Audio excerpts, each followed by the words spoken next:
satu faktor penting dalam menentukan strategi bisnis adalah pengambilan keputusan yang cepat dan akurat, yang seharusnya didasarkan pada data daripada intuisi. Data dalam perusahaan seperti transaksi harian, mingguan, bulanan, hingga tahunan disimpan dalam basis data yang terus bertambah. Data mining muncul sebagai solusi untuk mengekstrakan informasi baru dari data besar ini, membantu pengambilan keputusan. Teknik asosiasi dalam data mining digunakan untuk menentukan hubungan antar produk. Di warung Madura, tata letak barang yang sering diatur berdasarkan insting menyebabkan perbedaan pendapat antara eksekutif, supervisor, dan pramuniaga. Teknik asosiasi data mining membantu menemukan pola penjualan untuk mengoptimalkan tata letak barang berdasarkan data transaksi. Penelitian ini bertujuan untuk mengatasi masalah pengaturan produk yang kurang terorganisasi, memberikan rekomendasi strategi pemasaran, mencegah overstock, dan meminimalisir produk kadaluarsa. Metode yang diusulkan adalah algoritma FIGROT untuk menentukan himpunan data paling sering muncul. Pengertian data mining menurut Witten 2017. Kegiatan melakukan ekstraksi untuk mendapatkan informasi penting yang sifatnya implisit dan sebelumnya tidak diketahui dari suatu data. Dan menurut Susanto 2007, kegiatan yang meliputi pengumpulan pemakaian data historis untuk menemukan keteraturan, pola, dan hubungan dalam set data berukuran besar. Cross Industry Standard Process for Data Mining atau CRISDM. Salah satu metode standar proses data mining sebagai strategi pemecahan masalah secara umum dari bisnis atau unit penelitian. Metode ini sudah dikembangkan sejak 1996 oleh analis dari beberapa industri seperti Daimler-Benz, sekarang di Daimler Chrysler, Integral Solution, ISL, NCR, dan OHRA. Selanjutnya ada tahapan CRISDM. Yang pertama ada Business Understanding. Tahap ini merupakan tahap terpenting dari setiap proyek data mining, yaitu pemahaman kegiatan data mining dari perspektif bisnis. Kegiatan yang dimaksud di sini ialah menentukan sasaran atau tujuan bisnis, memahami situasi bisnis, menentukan tujuan data mining, dan membuat perencanaan penelitian. Yang kedua ada Data Understanding. Tahap kedua adalah Data Understanding. Secara garis besar, Data Understanding dipakai untuk memeriksa data sehingga dapat mengidentifikasi masalah pada data yang kita dapatkan. Tahapan ini memberikan fondasi analitik untuk sebuah penelitian dengan membuat ringkasan dan mengidentifikasi potensi masalah dalam data. Yang ketiga ada Data Preparation. Tahap persiapan data meliputi seluruh kegiatan pembuatan dataset yang akan diproses pada tahap berikutnya. Kegiatan yang dilakukan pada tahap ini yaitu memilih tabel, fill, record, data cleaning, dan transformasi data sesuai dengan tools yang digunakan pada tahap modeling. Yang keempat ada modeling. Kegiatan yang dilakukan pada tahap ini adalah menentukan teknik data mining yang digunakan, menentukan tools data mining, teknik data mining, algoritma data mining, dan menentukan parameter dengan nilai yang optimal. Beberapa teknik data mining membutuhkan persyaratan khusus sehingga bisa saja kembali ke tahap sebelumnya, data preparation, untuk memenuhi syarat tersebut. Yang kelima ada evaluation. Tahap ini merupakan tahap untuk mengevaluasi dan memastikan bahwa model yang dibuat sesuai dengan tujuan awal. Apabila sudah benar, maka dilanjutkan ke tahap berikutnya, yaitu tahap deployment. Sebaliknya, apabila tidak sesuai dengan tujuan atau sasaran awal, maka kembali lagi ke tahap pertama, business understanding, supaya hasil dari data mining sesuai dengan tujuan awal. Yang keenam ada deployment. Pada tahap ini, pengetahuan yang diperoleh dari proses data mining dapat disajikan sedemikian rupa supaya dapat digunakan untuk mengambil keputusan. Misalnya disajikan dalam bentuk presentasi atau laporan, aturan asosiasi berguna untuk menemukan hubungan antar item dalam suatu data yang besar. Hubungan antar item yang ditemukan akan dipresentasikan dalam bentuk aturan asosiasi atau association rule atau set aturan yang sering muncul. Selanjutnya ada frequent pattern growth atau yang disebut epigrowth. Epigrowth adalah algoritma data mining asosiasi yang digunakan untuk menemukan himpunan data yang sering muncul frequent item set. Terdapat 3 tahapan utama dalam algoritma ini: pembangkitan conditional pattern base, pembangkitan conditional MP3, dan pencarian frequent item set. Tahapan epigrowth adalah 1. Penyiapan dataset, 2. Pencarian frequent item set, 3. Mengurutkan berdasarkan priority, 4. Dataset item dalam setiap transaksi diurutkan berdasarkan priority, yang kelima membentuk MP3. Analisa desain sistem. Proses analisa dan desain sistem dimulai dari pengumpulan data-data terkait pada transaksi pembelian pelanggan di Warung Madura. Dari data yang diperoleh kemudian dibuat aturan asosiatif atau association rule. Dalam data historis pembelian dari pengunjung Warung Madura, untuk mencari hubungan asosiatif dari sebuah kombinasi item produk yang telah dibeli oleh konsumen. Metode perhitungan menggunakan mekanisme pembentukan support dan confidence berdasarkan relasi antar item.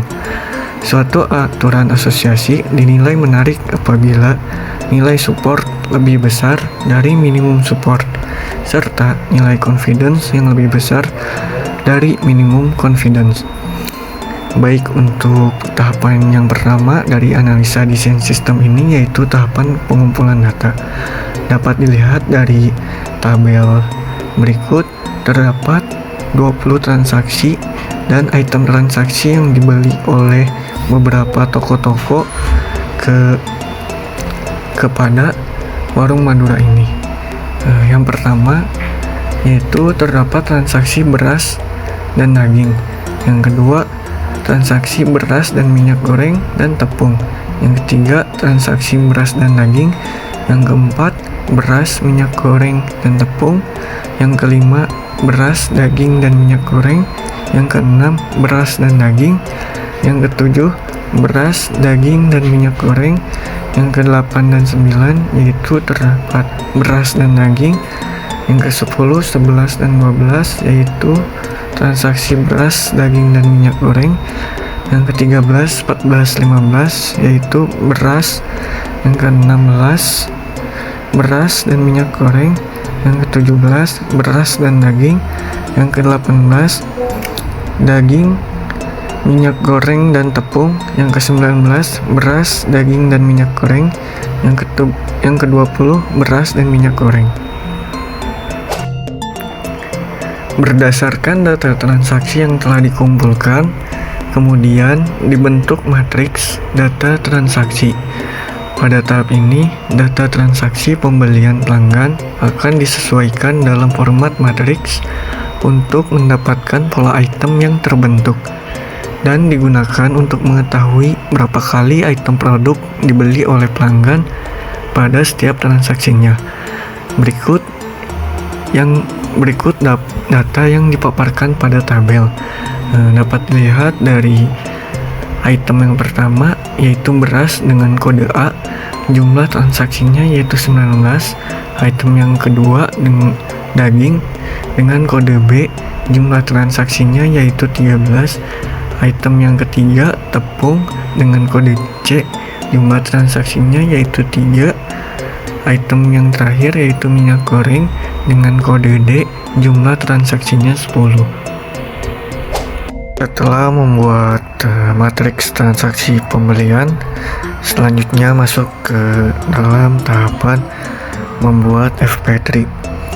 FP3 adalah struktur pohon yang dibangun untuk menyimpan informasi tentang frekuensi item dalam transaksi.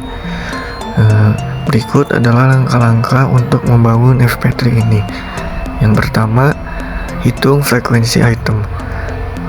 Hitung frekuensi setiap item dalam kumpulan data transaksi. Yang kedua, urutkan item. Mengurutkan item berdasarkan frekuensinya dalam urutan menurun. Yang ketiga, membangun FP3 tersebut. Mulailah dengan node akar yang kosong. Selanjutnya, untuk setiap transaksi, urutkan item sesuai dengan urutan yang telah ditentukan. Tambahkan transaksi ke dalam pohon, menambahkan not baru jika diperlukan, dan menambah nilai pada not yang sudah ada jika item tersebut sudah ada dalam jalur. Dapat dilihat hasil dari analisis FP3 yang dilakukan di sini terdapat pada gambar berikut. Dimulai dari node yang kosong, yaitu 0. Selanjutnya mengakar ke A dengan jumlah transaksi 19 dan B jumlah transaksi 1. Selanjutnya mengakar kembali yang A ini ke B dengan jumlah transaksi 12 dan D 3. Selanjutnya B mengakar kembali dengan ke D jumlah transaksi 6. Selanjutnya yang D mengakar kembali ke C jumlah transaksi 2. Selain yang A tadi yang sudah dijelaskan, selanjutnya ada yang B tadi yang jumlah transaksinya 1, mengakar ke D dengan jumlah transaksi 1, selanjutnya C dengan jumlah transaksi 1. Selanjutnya ada nilai confident. Nilai confident ini adalah suatu nilai yang memiliki kepercayaan paling tinggi. Nah, di sini ada 3 item yang memiliki nilai confident tersebut, yaitu dengan item beras, daging, dan minyak goreng. Untuk menentukan nilai confident menggunakan rumus confident, yaitu jumlah transaksi mengandung P dan Q dibagi jumlah transaksi mengandung P. Setelah menghitung menggunakan rumus tersebut, maka dihasilkan yaitu aturan asosiasi final. Yang pertama itu aturan pertama, jika membeli beras maka akan membeli daging, dengan hasil nilai confidentnya 63%. 63% tersebut didapat dari perhitungan item set 2 dibagi item set 1. Dengan item set 1 itu beras daging dengan jumlah transaksi 12, kemudian dibagi item beras dengan jumlah transaksi 19, maka didapat hasil 63%.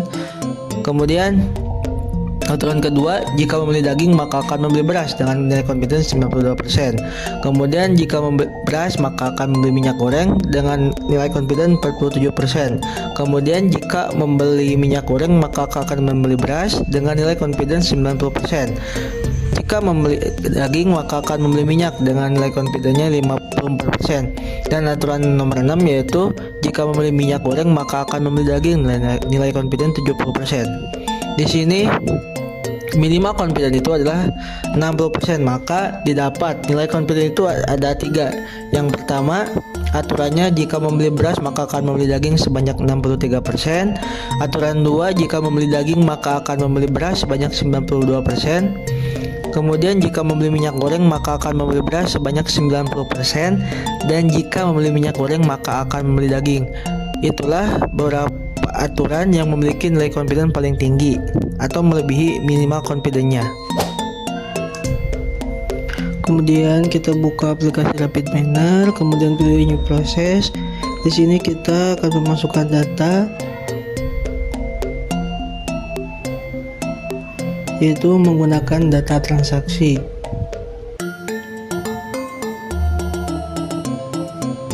Setelah memasukkan data transaksi, di sini kita pilih operator yaitu dengan algoritma yang sesuai digunakan, yaitu FP growth. Kemudian kita rubah minimal supportnya menjadi 0,3 atau sebesar 30%. Kemudian masukkan lagi operator selanjutnya yaitu association rule-nya, yaitu create association rule. Kemudian kita rubah minimal confidence-nya sebesar 0,6 atau sebesar 60%. Setelah memasukkan operator AP growth dan create association rule-nya, kita proses, kita jalankan, kemudian didapat hasil tersebut dan grafiknya dan dengan deskripsi. Yang pertama, tepung daging dengan confident 0,667 dan berikutnya.